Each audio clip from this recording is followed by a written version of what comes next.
அதான் இரட்சிப்பின் வஸ்திரம், அதான் நீதியின் சால்வை. அதுவே உன்னை புது மனிதனாக மாற்றும். பிற்பாடு ஒரு பாவத்தை கூட செய்ய முடியாது, நினைச்சே பார்க்க முடியாது. நினைக்கிற மாத்திரத்தில் உனக்கு உள்ளே வந்து நிற்பார் பட்டயத்தோட. தைரியம் இருந்தால் பாவம் செஞ்சு பாருங்க, உற்சவமாக கையை தட்டலாம். ஹல்லேலூயா. அது பொய்யான வேதத்தை நம்பி, வேதத்தை திரித்து கூறுடைய வேதத்தை கட்டு நம்பி ஏமாந்து போகாதீங்க. 40 நாள் உபவாசம் இருப்பதை விட நான் சொன்ன வேத வசனத்தை பின்பற்றுங்க.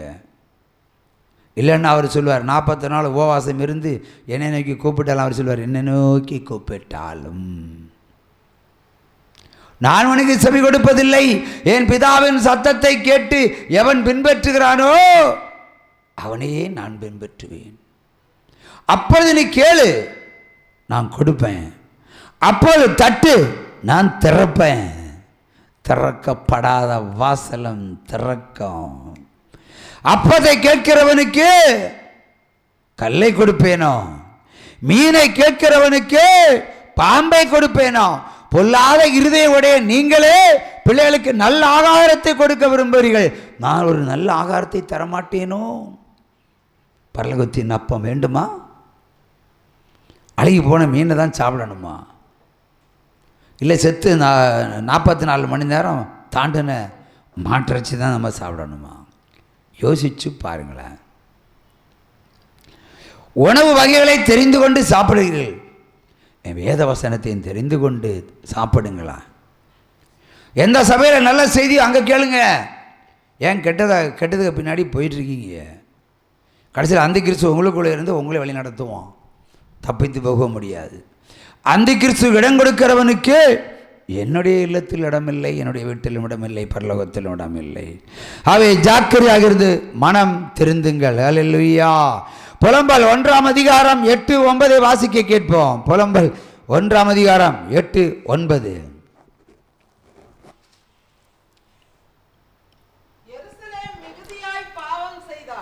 எருசலேம் மிகுதியாய் பாவம் செய்தால், ஒரு ஸ்திரீக்கு ஒப்பிடுகிறார். ஒரு பெண் மிகுதியாய் பாவம் செய்தால் ஆண்டவர் கோபம் வரும். அதே மாதிரி எருசலேம் நகரமே, எருசலேமே, இந்த உலகமே, இந்த நாடே, இந்த தேசமே, இந்த ராஜ்யமே, இந்த கிராமமே, இந்த பட்டணமே, நீங்கள் மிகுதியாய் பாவம் செய்து விட்டீர்கள். ஆதலால் நீ தூர ஸ்திரியை போனாள், விலக்கி வைக்கப்பட்ட ஸ்திரியை போல நீ தீட்டுப்பட்டவளாய் விலகி போனாய். கட்டண புருஷன் கூட என்ன பண்ணுவான்? அந்த பக்கம் போடி, அப்படிதான் சொல்லுவான். அவளை கனம் பண்ணினவர்கள் எல்லோரும் அவளை அசட்டை பண்ணினார்கள். ஒரு ஸ்திரீ நல்லா இருக்கும்போது நல்லா எல்லாரும் கனம் பண்ணுவாங்க. ஆனால் தேவனுடைய மத்தியில் பாவம் செய்து நீ தீட்டுப்பட்டால் அதே ஆட்களுக்கு மத்தியில் உன்னை கனவீனப்படுத்துவார் ஆண்டவர். நெக்ஸ்ட், அவருடைய மானத்தை கண்டார்கள். அதாவது அவருடைய மானத்தை கண்டான பிறந்த மணியை கண்டார்கள். அப்போ நரகத்தில் நீ வேசின்னு அர்த்தம். நெக்ஸ்ட், அவளும் பெருமூச்சு விட்டு பின்னிட்டு திரும்பினாள். தேவனுடைய சப்தத்தை கேட்டு முன்னேறி போகாமல் பின்னிட்டு திரும்பினாள். அவளுடைய அசூசம், அவளுடைய பாவம் அவளுடைய வஸ்திரத்தின் ஓரத்தில் கூட தொளித்தது. தனக்கு வரப்போகிற முடிவை நினையாமல் இருந்தாள். ஆகையால் அதிசயமாய் தாழ்த்தப்பட்டு போவாள். தேற்றுவார் இல்லை. கர்த்தாவே என் சிறுமையை பாரும். பகைஞன் பெருமை பாராட்டுகிறான். எவ்வளவு அர்த்தங்கள் கொட்டி கிடக்கிறது. தேவன் ஒரு ஸ்திரீயை கைவிட்டால், ஒரு புருஷனை கைவிட்டால், பாவம் செய்தவர்களை கைவிட்டால் சத்துருக வீட்டில் சிரிப்பொலி வருமாறாதா? ஆண்டவர் அடிச்சிட்டாரு, ஆண்டவர் அழிச்சிட்டாரு. வெட்கப்பட்டு போனான், ஒன்றும் இல்லா போனான், தீந்தான், முடிச்சார். ஆண்டவர் பெரியவர் தான் சொல்லி சொல்லி சிரிப்பாங்க. ஆனால் கீழ்ப்படிந்து பரிசுத்தம் அடைந்தால் அதே சத்துருள் மத்தியில் நம்மை உயர்த்தி காண்பிப்பார். அதுவே நம்முடைய தேவன். ஹல்லேலூயா, ஹல்லேலூயா. ஆகவே தேவனாகிய கர்த்தர் உரைப்பது ஒன்றுதான், பரிசுத்தம். பரலோகம், நீதி, நேர்மை, சத்தியம், உண்மை, இதுவே பரிசுத்த அலங்காரம். உன் நாவலே பொய்யும் உன் சரீரத்திலே பாவமும் இருக்குமானால் என்ன சொல்ற? அதிசயமாய் தாழ்த்தப்பட்டு போவாய்.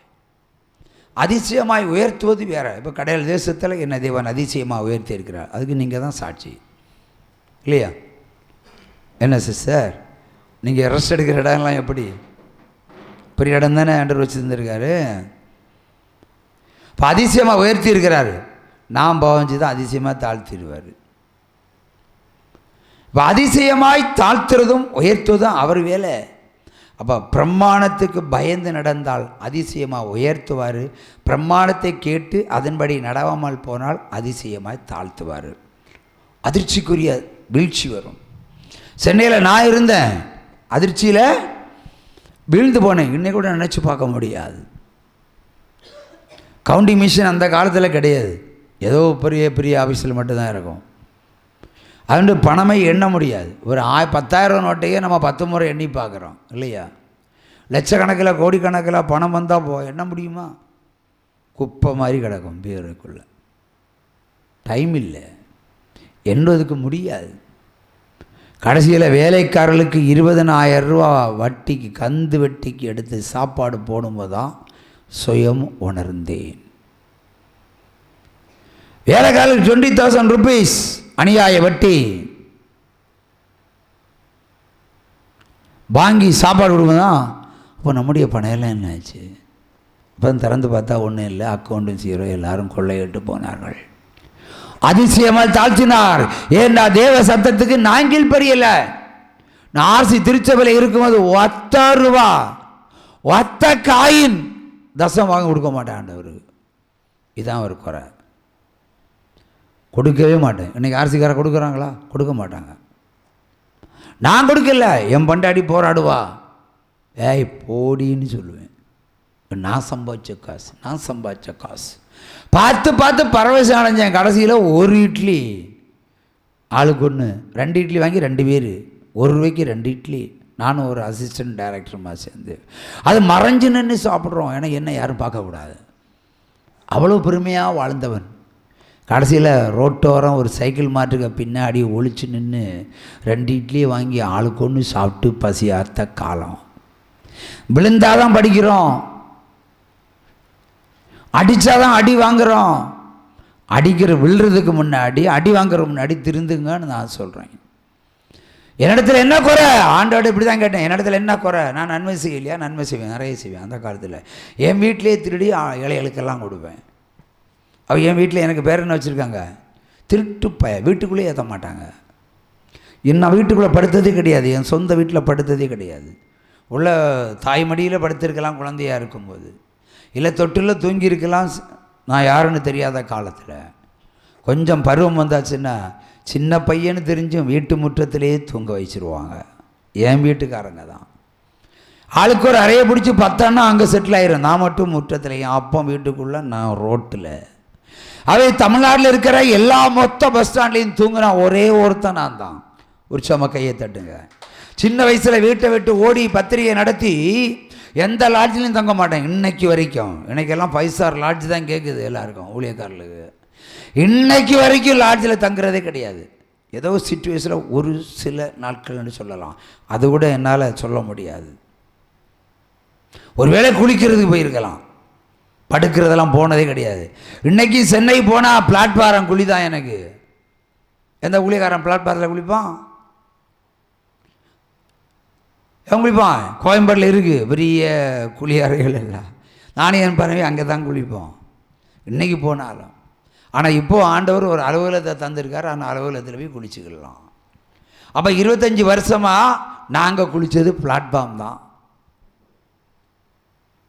எல்லா பக்குவத்தையும் கண்டிருக்கிறேன்.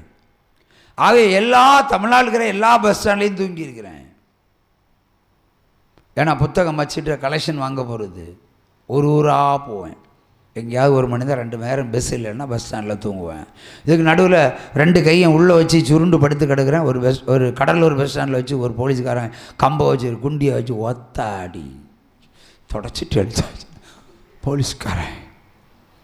அடா பாவி என்ன அடிக்க, ஜேபிஆர்னு சொன்னாலே காவல்துறை அதிகாரிகள் ஒரு சில நட்டுங்குவாங்க. அந்த காலத்தில் என்னையே அடிச்சிருக்கிறியா, அப்படிதான் நிறைய காவல்துறை அதிகாரிகளே கட்டுரை எழுதுறதுக்கு எங்கிட்ட தான் வருவாங்க.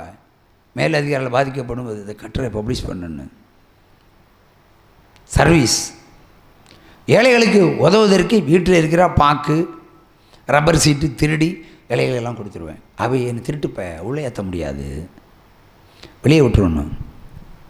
இந்த திருட்டு நன்மை செய்கிறது தான் திருடுமே. ஆனால் நான் எனக்கு வீட்டு முற்றுமே தரல, வீட்டு முற்றத்தை கொடுத்தாங்க, வீடே தரல. இன்றைக்கும் தரமட்டமாக்கப்பட்டு அது ஒரு பாழாய் கிடக்கிறது. தேவனு தான். ஆனால் அதே தரமட்டத்தில் கிடந்த என்ன தான் அதிசயமாக தாழ்த்தினார், அதிசயமாக உயர்த்தினார். அல்லேலூயா. அவை ஆவியின் சத்தம் கேட்கும்போது தான் உயர்வு. பரிசுத்தரின் சத்தத்தை கேட்டால் மட்டுமே சுக வாழ்வு, இல்லை என்றால் சீக்கிரம் சாவு. எது வேண்டுமா டிசைட் பண்ணிடுங்க, எழுமி நில்லுங்க, உற்சாகமாக கையை தட்டுங்க. அல்லேலூயா.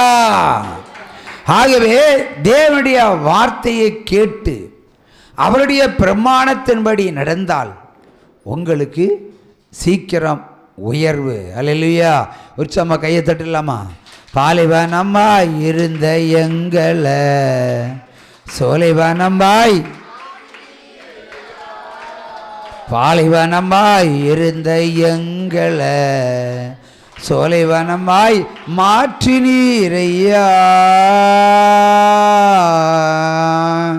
உங்களுக்கு சுகமும் சமாதானம் சந்தோஷம் உண்டாகட்டும். ஆகவே வேத வசனத்தை எச்சரிக்கையாக கேட்டு அதன்படி நடக்கிறவர்களாய் இருங்கள், நன்மை செய்கிறவராய் இருங்கள், கர்த்தருக்கு பிரியமாய் இருங்கள், பாவத்தை விடுங்கள், பரிசுத்தத்தை பெற்றுக்கொள்ளுங்கள், பொருத்தனை செலுத்துங்கள், பரிசுத்தம் உங்களுக்கு வந்துவிடும். அல்லேலூயா. வசனம் இதைத்தான் சொல்லுகிறது. நீ பரிசுத்தம் அடைய வேண்டுமானால் பரலோக தேவனுக்கு பொருத்தனை செலுத்திதான் உன் பாவத்தை கழுவ முடியும். ஆபிரகாமை ஆசீர்வதிக்க விரும்பினார். ஆபிரகாமிடத்திலே ஈசாக்கை கேட்டு வாங்கின பிறகுதான் அவனுக்கே ஆசீர்வாதம். ஆசீர்வாதத்துக்கே பலியை கேட்டவர். பாவ மன்னிப்பு மட்டும் இலவசமாக வருமா? ஆகவே பாவ மன்னிப்புக்கும் பொருத்தனை தான், ஆசீர்வாதத்துக்கும் பொருத்தனை தான். ரெண்டும் வேண்டும் என்று சொன்னால் ரெண்டு விதமான பொருத்தனை காணிக்கைகள் கர்த்தருடைய சமூகத்தில் வந்தால் பாவ மன்னிப்பு நிச்சயம் கிடைக்கும், ஆசீர்வாதத்தினுடைய நிச்சயம் கிடைக்கும். நீ வற்றாத நீரூற்றை போல் இருப்பாய். ஆமென்.